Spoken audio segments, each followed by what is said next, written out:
सत्य को खोजने वाले आप सब साधकों को हमारा प्रणाम।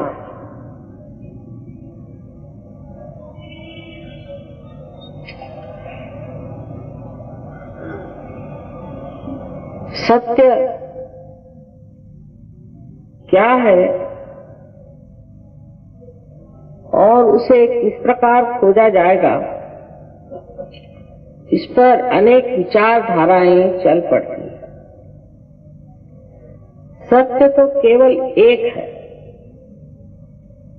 और वो है कि आप ये शरीर, मन, अहंकार आदि व्याधियां नहीं, किंतु आप आत्मा स्वरूप हैं। जिस दिन आप आत्मा स्वरूप हो जाते हैं, न कि आप पढ़ के, लिख के, वाद विवाद करके और कहे कि हम आत्मा स्वरूप हो गए, लेकिन वास्तविक में ये घटना आपके अंदर घटित हो और जिसके कारण आप स्वयं आत्मा स्वरूप हो जाएं, तब आप जान सकते हैं कि केवल सत्य क्या है। आजकल दुनिया में हम सोचते हैं कि ये आदमी अच्छा है, ये आदमी बुरा है, अपने मस्तिष्क से, दिमाग से, लेकिन ये केवल सत्य नहीं हुआ। क्या सभी लोग ऐसा सोचते हैं? तो बात नहीं। कोई कहता है ये अच्छा है, कोई कहता है वो अच्छा। तो इसका मतलब ये है कि हमने जो भी जाना वो केवल सत्य नहीं है। अगर मनुष्य का सोचना एक ही तरह का हो, तब तो ना वो कहेगा ये केवल सत्य है। जिस वक्त मनुष्य अपनी स्वतंत्रता में अलग अलग खड़ा हुआ है, तो वो अपने अहंकार से भी और अपने पड़े हुए संस्कारों से इतना अभिभूत हो जाता है कि वो जो कुछ भी सोचता है उसी दृष्टिकोण से सोचता है। जैसे कहते हैं कि सावन के अंधे को सब हरा दिखाई देता।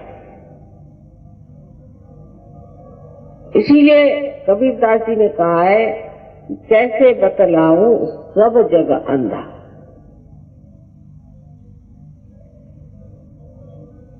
इसका मतलब ये है कि अभी तक इस मानव चेतना में हमने इस दशा में वो सूक्ष्म दृष्टि पाई नहीं जो कबीरदास जी ने पाई थी, जो नानक जी ने पाई थी, जो राम ने पाई थी, जो श्री कृष्ण ने पाई थी। जो संत साधुओं ने अपने देश में अनेक संत साधु हो गए, उत्तर से लेकर दक्षिण तक, पूरब से लेकर पश्चिम तक, जहां भी जाओ वहां अनेक सद्गुरु हो गए। आजकल के जमाने में तो सद्गुरु बहुत मुश्किल से मिलते हैं। अधिकतर तो इन्हें कहा जाता है अगुरु या कुगुरु ही होते हैं, और सिवाय पैसा कमाने के वो कुछ नहीं जानते। इस तरह से लोगों को बेवकूफ बनाना है और पैसा कमाना है। एक सीधा सवाल अपने को करना चाहिए कि जिसको हमें पैसा देना पड़ता है वो हमारा गुरु नहीं हो सकता, वो तो हमारा नौकर होगा।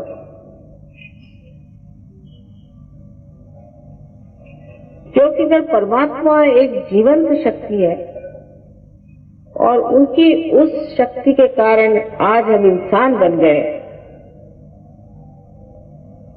तो उस जीवंत शक्ति को आप किस तरह से कुछ रुपया पैसा दे सकते हैं?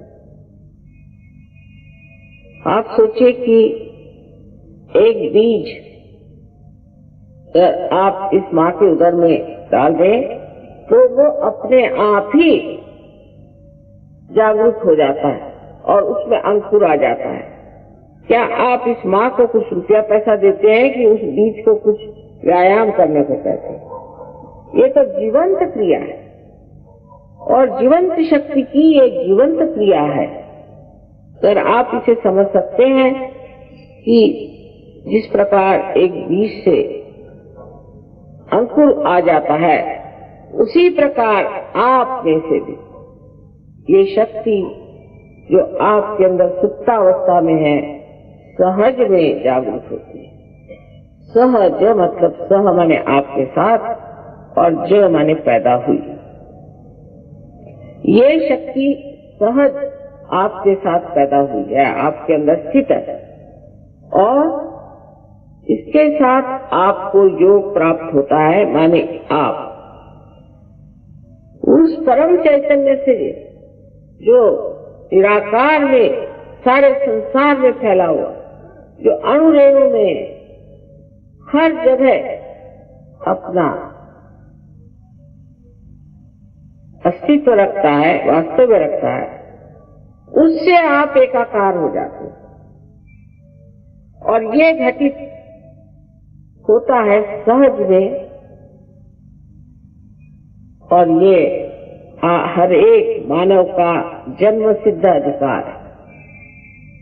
हर मानव इसको प्राप्त कर सकता है।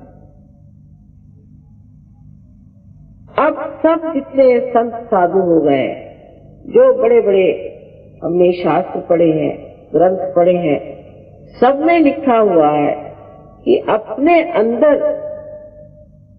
जो परमात्मा का रूप है, जो आत्मा स्वरूप है, उसे जाने बगैर भ्रम नहीं जा सकता।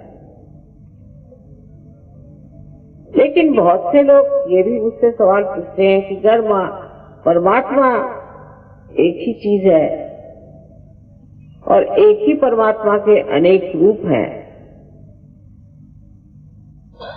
तब फिर ये आपस में हम लोगों में प्रेम क्यों नहीं होता?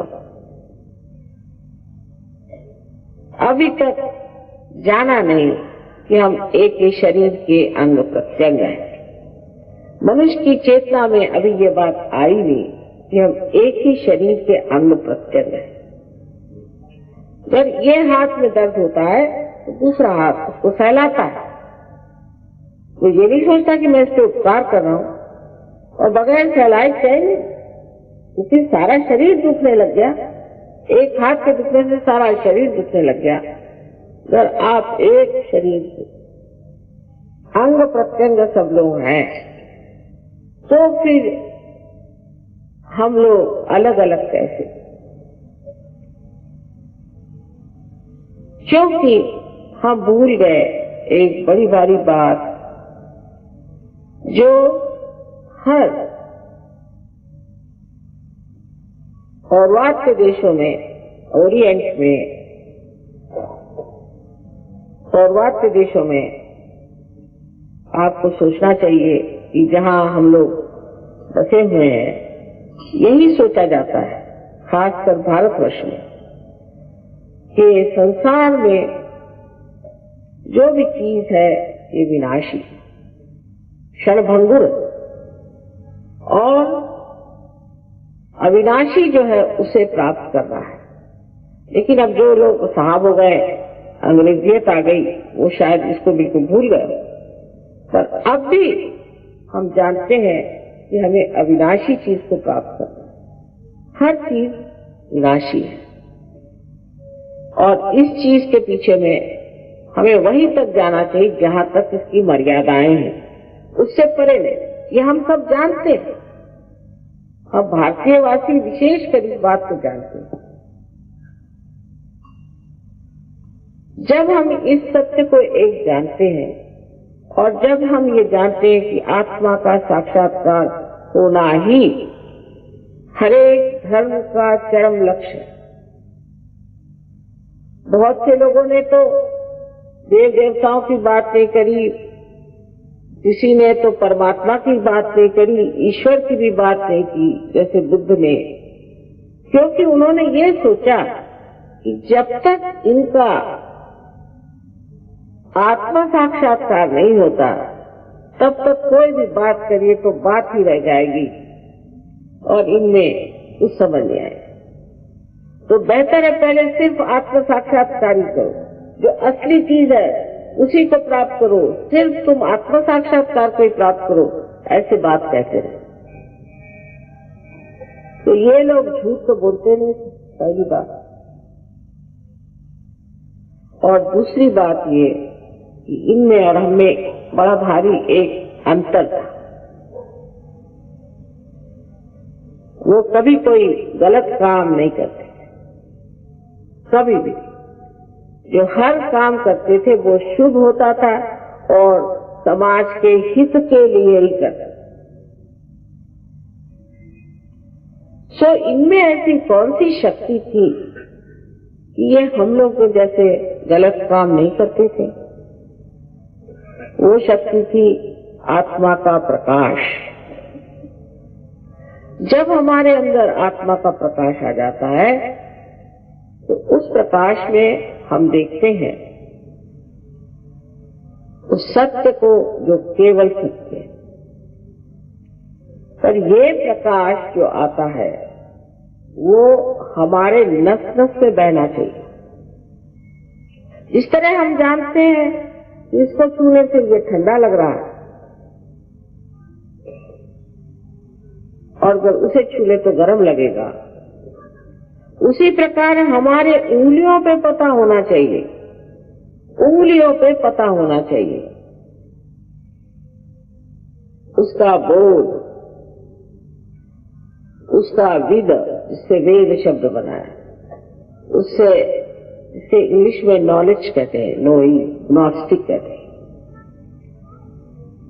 जब तक ये घटित नहीं होता है, जब तक हमारी वो स्थिति नहीं आती है, तब तक हम एक भ्रम के चक्कर में न जाने क्या क्या करते रहते।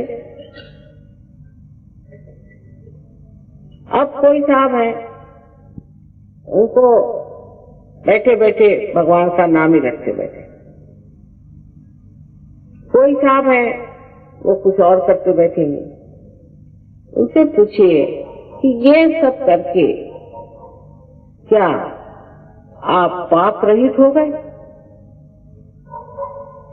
क्या आप कोई गलत काम नहीं करते? हर धर्म में जो आदमी है, चाहे वो ईसाई हो, मुसलमान हो, सिख हो, क्रिश्चियन, कोई भी धर्म का आदमी आप ले लीजिए, उसका कोई बंधन नहीं। वो चाहे तो किसी गर्दन काट दे, चाहे तो किसी को डुबो दे, चाहे तो झूठ बोल बोल के लोगों को ठग ले, कुछ भी कर ले, उस पे कोई उसके ऊपर बंधन नहीं है किसी चीज का। हाँ ठीक है, मंदिरों में गए, मस्जिदों में गए, सब जगह गए, वहां तो भगवान को नमस्कार किया और फिर जैसे थे वैसे ही। सो क्या ये सब गलत बातें तो नहीं हुई? इन्होंने धर्म संसार में लाए, वो इसलिए लाए कि हमें संतुलन आ जाए और हम आत्म साक्षात्कार को प्राप्त करें। लेकिन